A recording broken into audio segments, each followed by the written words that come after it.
Killer तो violence की बात कर रहा है, मैं जो कहता हूँ लड़कियों को भी मारने की, मतलब उनको फिदा करने की बात होती थी। मैंने आपसे सवाल पूछा था ब्रेक से पहले कि लड़की आपकी हर फिल्म में नई होती है, लगभग रिपीट नहीं होती, उसका कारण क्या है?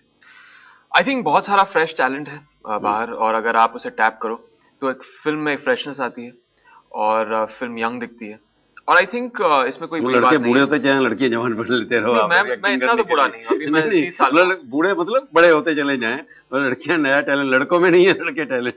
नहीं देखिए, अभी एक डेकेड का फर्क नहीं है। अगर लड़कियां मेरी फिल्म में एक्ट कर रही हैं तो it's 24-25 years old. I think कहीं सिमिलर एज है और फ्रेश पेयरिंग दिखता है और फिल्म अच्छी दिखती है। या जो अगर पहली वाली लड़की दोबारा काम नहीं करना चाहती है आपके साथ, कहीं जबरदस्ती किसिंग शुरू हो जाए वहां नहीं, पर। क्यों कुछ कुछ एक्ट्रेसेस ने मेरे साथ दोबारा 3 बार काम किया है। कुछ ऐसा मतलब ऐसा एक नहीं आधी है, होगी, कभी एक दो कभी होगी। शायद डर जाती हैं, पता नहीं। लेकिन मुझे तो नहीं लगता है। लेकिन बहुत सारी एक्ट्रेसेस तो दो ही कारण हो सकते हैं, बड़े लोग तो जो है उनको लगता है कि क्योंकि एक तो आपकी इंडस्ट्री मेल डोमिनेटेड है, जी, लड़कियों को रोल दे क्योंकि टिकने नहीं देते, इसलिए नहीं लड़कियां ऐसी भी बात नई नई नहीं। आती हैं कि नया टैलेंट है। I think a lot of roles for women also, बहुत सारी वुमेन ओरिएंटेड फिल्म्स भी हैं। हाँ, लेकिन हाँ, इन फिल्मों में आई थिंक जो प्लस पॉइंट मेरी फिल्मों में भी होता है, बहुत ही वेल एज्ड कैरेक्टर्स होती हैं।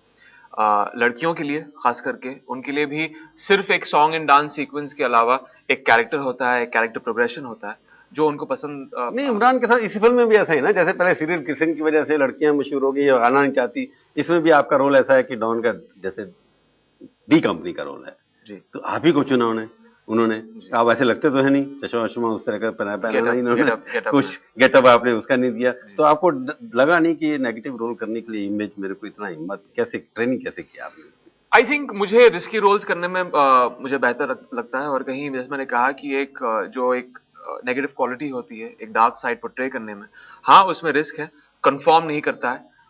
लेकिन ये मेरी पहली फिल्म से था। पहली फिल्म में मैंने एक सपोर्टिंग एक्टर का रोल प्ले किया था। जब लोग ने बोला था कि जो एक मेन कैरेक्टर है, हीरो का रोल प्ले करो, वो एक किस्म का माइलेज मिलता है उस रोल, लेकिन एक स्ट्रॉन्ग कैरेक्टर जो होता है उसके लिए मैं हमेशा फिल्म को उस तरह डी से जज कंपनी करता के हूँ। साथ दाऊद इब्राहिम के साथ जोड़ने के लिए आपका कैरेक्टर उन्होंने जिसने लिखी है स्क्रिप्ट, उसे पहचाना होगा ना कि किस तरह से आप फिट बैठते हैं देखिए, उसके पहले तो मैं क्लियर कर दूं फिर से कि डी कंपनी या किसी एक कैरेक्टर पे ये फिल्म या कैरेक्टर वो आधारित नहीं है। कोइंसिडेंटल है, कुछ ऐसे उसकी फीचर्स हैं जो उससे मैच खाते हैं, ये कह सकते हैं नहीं, हमने आई थिंक बहुत ही जनरलाइज लुक है। अगर जनरल लुक नहीं है, नहीं, अगर आप मेरा लुक देखें, नहीं अगर आप मेरा लुक देखें लुक का फिल्म भी में, है, लुक का भी देखिए है। मूंछ हाँ, मुंह तो उगाने है से ना। फिल्म में हाँ? वो बहुत ही एक जेनेरिक लुक है। नहीं, उस एक तरह की मूंछें बताइए कितने लोगों की है, और बताइए। बहुत सारे लोग हैं। नहीं नहीं, 60s और 70s के जो कैरेक्टर्स थे, हाँ, हाई कॉलर शर्ट्स हैं, बेल हाँ, बॉटम पैंट्स हाँ, हैं, प्लेटफॉर्म हील्स हैं और मूंछ है। हाँ, मतलब आई थिंक अच्छा, लोग डॉन डॉन कितने थे ऐसे जिनकी ऐसी मूछें थी, इस तरह के कपड़े पहनते थे जो? फिक्शनल डॉन है इस नहीं, फिल्म में। फिक्शनल वो एक था ना उस जमाने में। जैसे आपने कहा कि ऑडियंस कभी इतना स्क्रूटनाइज जजमेंटल नहीं हाँ? होती है, ये एंटरटेनमेंट पर्पस के लिए या हमने पब्लिसिटी के लिए, जैसे अब इसी टाइम पे आपका नाम हेडले के साथ भी जोड़ दिया गया, नहीं, आई वो थिंक भी कोई कहीं ना कहीं स्टंट होगा कोई? वो नहीं, वो बहुत पहले था। एक तरफ डॉन का रोल, नहीं, दूसरी तरफ हेडले के साथ नाम जोड़ना, नहीं, इमरान वो बहुत हाशमी पहले का, था। वो बहुत पहले था। हाँ, आसपास है, फिल्म बन रही थी ना। नहीं नहीं, वो एक्चुअली फिल्म शुरू होने से पहले वो कंट्रोवर्सी हुई थी जो कम्प्लीटली वाज वेरी हाँ हाँ, स्टूपिड मतलब कंट्रोवर्सी। मैं कहता हूँ स्टंट की बात कर रहा हूँ ना मैं इस वक्त, दोनों मतलब इस तरह की कंट्रोवर्सी आपके नाम से जुड़ जाती है ना, कि हेडली से जुड़ गए, घर नहीं मिला, देखिए वो उसमें आपने बाद में कहा नहीं ये सच नहीं है, पहले तो ये सब सच और झूठ कैसे आपके नाम से जुड़ जाता है? पहले मैं आपको हेडली के बारे में हाँ, कहता हूँ। ये कंट्रोवर्सी, हाँ, शायद टाइमिंग थोड़ा वियर्ड था कि तुम मिले के रिलीज से पहले हुआ हाँ, था। मैंने कभी एक शख्स का नाम सुना भी नहीं था। वो हम लोगों ने भी नहीं सुना था तब तक। सडनली न्यूज चैनल्स पे नाम आ गया था।